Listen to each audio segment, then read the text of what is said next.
What's up, guys? Back with another video. I'm sorry, it's a habit.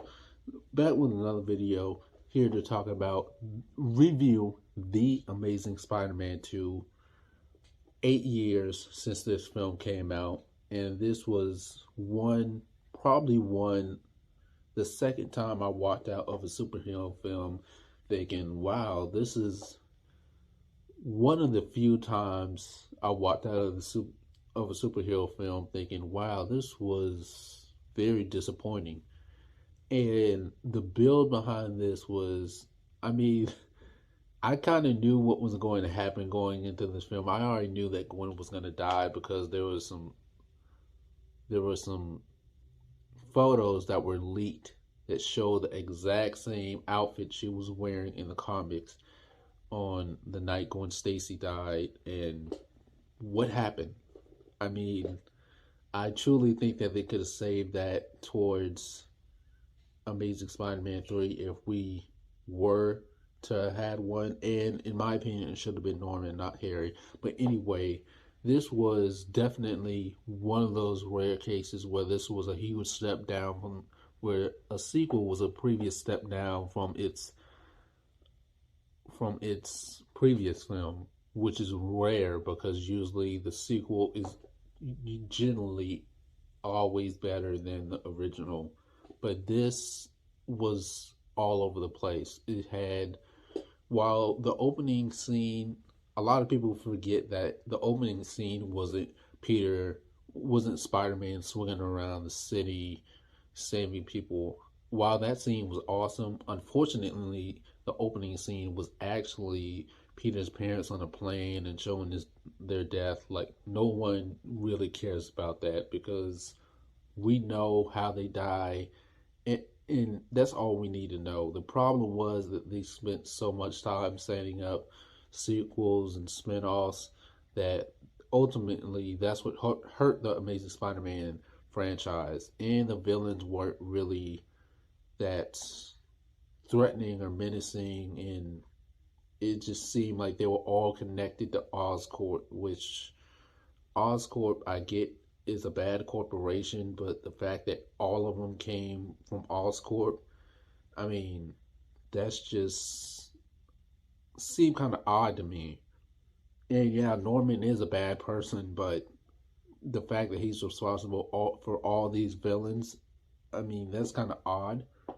But they definitely made improvements on the suit from the last film, which, in my opinion, I still think that this suit in this film is the best out of all of them, in my opinion. The Tom Holland one with the mask is pretty cool, but I just love the Andrew Garfield Spider-Man suit from Amazing Spider-Man 2. That the faults with this film is so obvious. The over-the-top nerdy villain trope that they always do Jamie Foxx looked ridiculous. He's one of my favorite actors, but Jamie Foxx look as Max Dillon before becoming Electro was just absurd to me. And like I said, the over the top nerdy villain trope has been done to death, with the villain being picked on and bullied and looking like Steve Urkel, and then when they get their powers, they get more attractive, or they would take revenge on the people that bullied them, and the hero has to stop them. I mean, it's been done to death. They did it in Batman and Robin, whichever one had Jim Carrey in it. Batman Forever, I think. Um, this film, they did it in Wonder Woman 84. There are numerous times that they have done it, and none of it has succeeded at all. But the problem is that there is way too many villains in this film. There's way too many characters in this film. There's like 5 plots going on at once that don't make sense. And no one cares about Peter's parents at all. Like I said over and over again, all we know is that they died from a plane crash. That's all we need to know, and that's all fans really care about. But the fact that they keep hammering it down and shoving it down our throats to build up the venom was, I mean, yeah, we got that, but Spider-Man isn't in the film. So you did all that building to get nowhere.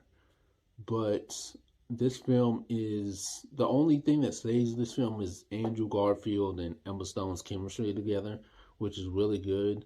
But Jamie Foxx's Electro, Electro is one of my favorite villains, but his Electro has no motivation.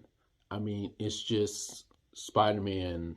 I guess his motivation is Spider Man forgot my name, but he saves hundreds of people on a regular basis. So how would he remember? He might remember the face, but why would he remember who you are?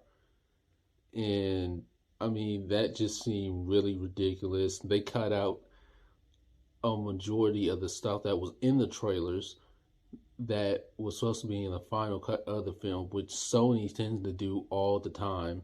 And they cut out Mary Jane, which I think it would have been good to have Mary Jane and Peter Parker as a best friend dynamic, kind of like the Ultimate Comics, while he's dating Gwen. But I mean, she was only in the film. She shot her stuff, but it got cut out for some reason because there were way too many characters. I mean, it was just a whole thing, and Norman Osborn was only in the film for like one scene, and then he died from a virus or something like that was killing him. And this, in my opinion, Gwen Stacy Gwen Stacy should have died from Norman Osborn. In my opinion, if I were to do this film over again, the villain would have been Electro, and I would have done. I would have kept Gwen alive. If they were going to kill Gwen, I would have saved it towards Amazing Spider-Man 3 and then have Goblin be the villain. But there was no need to kill her and the idea to bring her back from a clone or whatever, they were going to do a clone story arc, which was really terrible because that worked out really well in the comic book. But this film was a this film was a disaster. I mean, it was all over the place. Too many plots, too many villains. It ended right before it was just getting good too. I mean, this film is kind of at the bottom of the list, at the bottom of the barrel. A lot of people say Spider-Man 3 is the worst, but I disagree. I'd rather take that film any day over this. And I, I'm gonna just leave it at that. But let me know what you guys think. Did you guys think that this film is worse or Spider-Man 3 is worse? Because personally, in my opinion, this is at the very, very bottom. But yeah, let me know what you guys think. Don't forget to like, share, comment. Oh, yes, star rating, 2 stars, of course. But yeah, let me know what you guys think of this film. Don't forget to like, share, comment, subscribe, and I'll see you guys in the next video.